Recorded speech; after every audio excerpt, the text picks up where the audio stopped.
हाँ हेलो बच्चों, मेरे चैनल पर आपका स्वागत है। तो आइए हम लोग यहाँ पर एक क्वेश्चन देखने वाले हैं कि एक एपी का तीसरा पद 15, पाँचवा पद 25 है, तो 13वां पद ज्ञात करें। तो यहाँ पर देखिए हम लोग को पहले क्या करेंगे कि पहले हम लोग को जो तीसरा पद लिखा है कि 15 है, उसके लिए हम क्या करेंगे, यहाँ पर फार्मूला का यूज करेंगे। इसकी विशेष जानकारी के लिए मेरे लॉन्ग वीडियो पर चले जाएँ और भी जानकारी प्राप्त कर लें। आगे यहाँ पर देखा जाए तो यहाँ पर तीसरा पद हमारा क्या है, 15 है। तो हम यहाँ पर देखिए तीसरा पद जो है हम यहाँ पर सीधे लिखेंगे अर्थात A3। तो A3 के लिए हमारा फार्मूला क्या होता है कि A1 + 2D। तो यही हम फार्मूला का यूज करके यहाँ पर क्या करेंगे, हम डालेंगे। तो इसका मान 15 है और हमारा यहाँ पर है जो A1 + 2D है। जबकि इसी प्रकार से ये हमारा हो गया समीकरण 1, और इस प्रकार से हमारा दूसरा के लिए हो जाएगा। तो वह हो जाएगा कि 25, डायरेक्ट हम इसको लिखेंगे।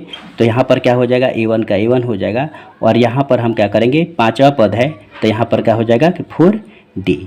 ठीक है, यहाँ पर देखिए फार्मूला है, यहाँ पर तीसरा पद निकालने के लिए n-1 के लिए हम क्या करेंगे तो यहाँ पर दूसरा हो जाएगा।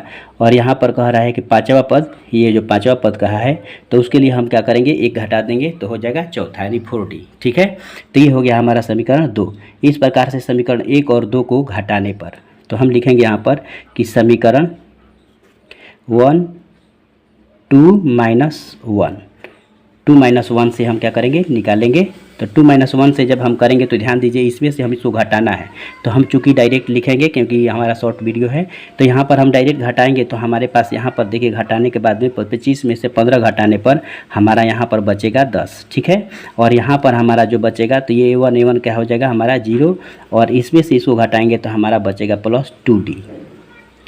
ठीक है, यहाँ पर 4D में से यहाँ पर और माइनस ये हो जाएगा, तो घटाने के बाद में हमारा बचेगा 2D।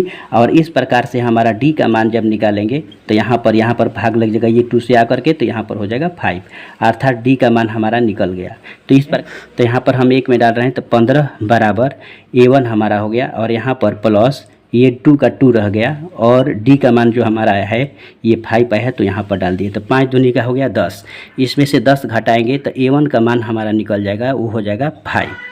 इस प्रकार से हम A13 निकालेंगे, और A13 के लिए हम क्या करेंगे, यहाँ पर लिखेंगे 5 + 13 के लिए 12, और D का मान हो गया 5, 12 × 5 = 60।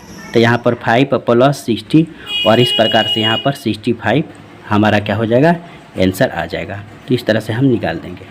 तो इस तरह से हम हल करेंगे। तो ये बच्चों, अगर वीडियो पसंद आ रही है तो मेरे चैनल को सब्सक्राइब करें, लाइक